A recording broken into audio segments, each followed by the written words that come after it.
Ladies, gentlemen, and destined ones of all ages, how would you like to take on one of these 72 transformations and turn it into your bread and butter, your true form in boss combat? Being a monkey is cool, sure, but what if it was simply a disguise to hide your true nature? Today we are building around transformation spells, and one of them in particular, which can reach absolutely insane levels of damage when you actually build around it especially, and this spell is Golden Lining. This is unlocked by beating the fourth and final of the optional hidden long bosses, the dragon enemies, and it is unbelievably strong because the big moves of this think that they're hard to pull off, so they make them really scale well with damage, but the truth is they aren't hard to do at all, and the way that this transformation functions is through see-through varied combos, which are essentially parries for this game.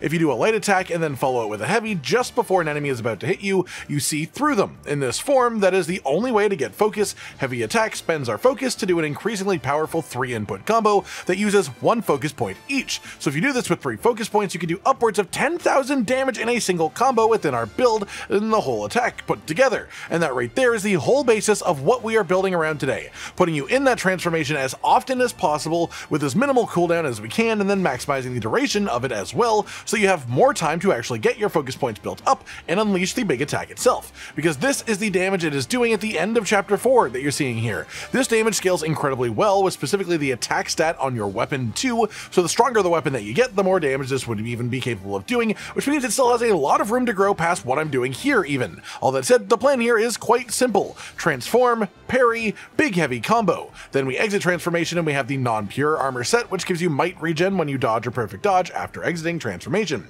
Might is a bit of an unclear term that the game uses, but when you are not transformed, the spell cooldown is essentially a counter of your might buildup. When you reach enough might, the cooldown will end and you can enter the transformation again.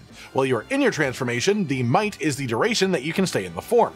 It replaces what normally is your stamina bar in the UI while transformed in the bottom left under your health bar, and we combine this transformation with the A Pluck of Many spell, which stays active after you've entered the transformation, and we can even work with spirit skills too if we choose the right one. And the best part of this is that this also builds tankiness, because the transformation spell cast in this game is essentially a bonus health bar every time you use it, so more frequent bonus health bars just means that you can live longer than you would otherwise. All that said, let's talk about the equipment that we use and where it comes from, as well as the relics and skill points that we use for this build too. First things first then, the weapon is basically whatever the highest attack stat weapon is that you can get at any given moment in the game. The transformations scale with weapon stats more than anything else, with the second best scaler of them being the limited amount of options in the skill tree for it. So the biggest media staff at all times is what you want. For your vessel, the Weaver's Needle provides the best just passive stat gain, but doesn't necessarily synergize with our setup in any particularly special way. The Spirit though is honestly perfect, the Gore-Eye Taoist. The active effect of this puts a staff down in the ground that emits a red glow, and if you stand within the radius of the red glow, your attack is raised significantly. Most spirit skills don't interact with transformations because of how they work, but this one does, as you can put the staff down, then enter dragon form, and just play around within the glow radius itself. The passive effect is extra maximum mana, which is somewhat helpful as it does let us cast a second Pluck of Many in any fights that last longer than one transformation for whatever reason. Then we have our armor, and this is the full non-pure set. This is unlocked after the main boss in the middle of chapter 4. The 2-set effect gives you mud after detransforming or using spirit skills. This grants damage reduction while active, and the 4-set makes it actually increase your might recovery rate in general, as well as making dodges and perfect dodges recover further might. And you also get the bonus effect, the unique effect from the boots, which makes you actually use no stamina immediately after detransforming or exiting a spirit skill. The only way that this armor set could be better for what we're doing, honestly, is if it also boosted the damage of transformations, but that might actually be overkill. Past that, we have our curios, and there are only 2 that actually help affect our transformation state properly. The Virtuous Bamboo Engraving, which is an RNG drop from the worm-headed guys just up the stairs and to the right to the temple entrance shrine in chapter 4 specifically. This gives you a slightly increased might recovery rate, which means less cooldown on the transformation. The other one is the Snow Fox Brush, which is the reward for doing the quest for the Fox NPC at the Forest of Felicity shrine in chapter 4 and going to kill off the non-void optional boss, then returning to the fox afterwards. What this does is simply increase the duration of transformations, and you can sort of look at this just like giving you more time to get the big 3 focus points combo off on the Golden Lining transformation. As without this, faster attacking bosses actually can be a bit more of a challenge, as it's hard to get the see-through on something that just keeps hitting you, but this does make it much more comfortable. It just gives you more opportunities. For your gourd, there is basically nothing that specifically synergizes with our setup in any of those slots, so just pick your personal preferences here, probably with an aim towards survivability in the downtime between transformations, honestly more than anything else.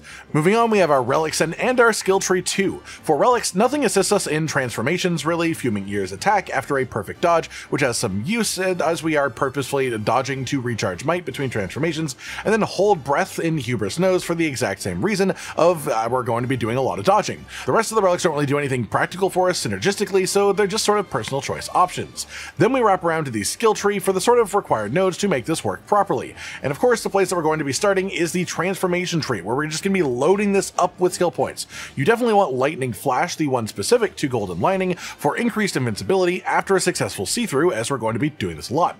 Then you just want as much of this bottom row as you can, as this all affects either might regen, transformation duration, transformation attack, things like that, and every one of these things is very valuable to making this better and better for further game bosses. And as you can see, I don't even have health maxed out here to myself because I wanted a bit more comfort and damage in between transformations from the other trees. We then pretty much completely fill out the Pluck of Many skill as well as we can, as we use this before transforming, so it just creates a massive burst window that we can take advantage of.